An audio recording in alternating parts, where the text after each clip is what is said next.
In this tutorial, we're going to look at receiving a purchase order for less than what we ordered. So we'd go to Purchase, Order Processing, and Orders.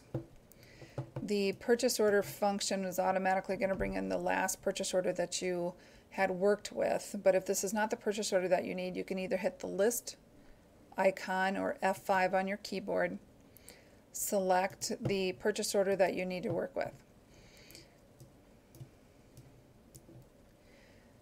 With our invoice information here, our purchase order information here, if you need to change your posting dates, please update those to the date that you actually received the product in. For this tutorial example, everything's dated the 14th, and it's still the 14th, so I have nothing to change. You can see on our purchase order we have one line item. We ordered a quantity of 16. If we go through, our quantity to receive is 16, and our quantity received is 0.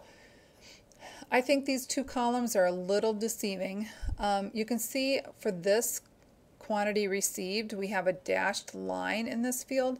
That simply means this is a read-only field and the system will not allow you to enter anything here. Where you actually want to change the quantity is this quantity to receive. If you click in there, it does allow you to edit the field. So let's say we received in 10 of these.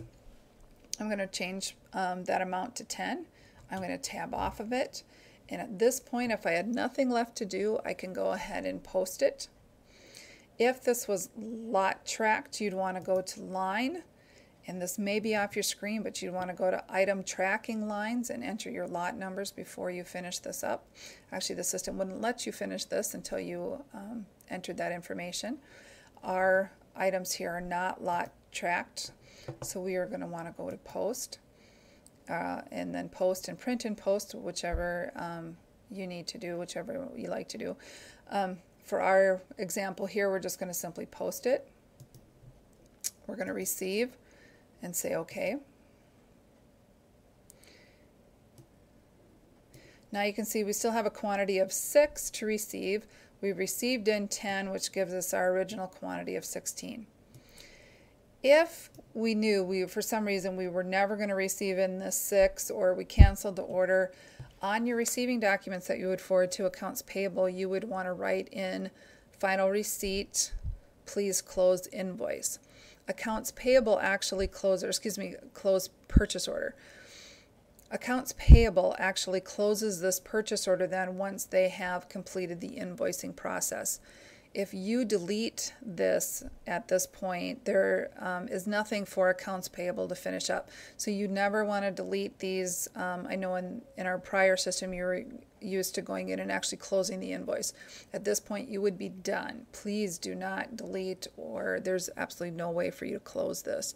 So again, on your documents to accounts payable, write on there for accounts payable to close this once they're done invoicing it. But now, let's say that you actually received these 6 in later.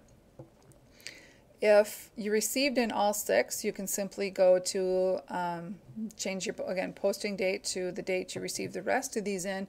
You can go to post and print and post, or just post, receive, and say OK.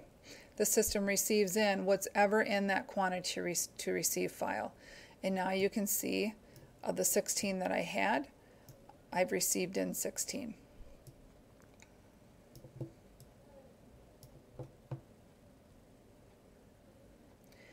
If I would like to look at my history of what I've looked at here, I can go to Order and Receipts, and we can see I had 2 different receipts.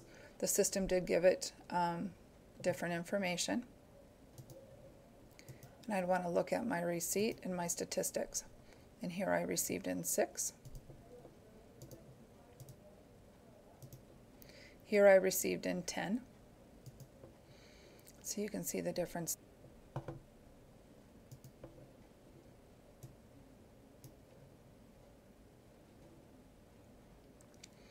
Again, at this point, when you received in your second set of 6, you would take your receiving documents, your shipping documents, and forward those to accounts payable to finish up the invoicing process.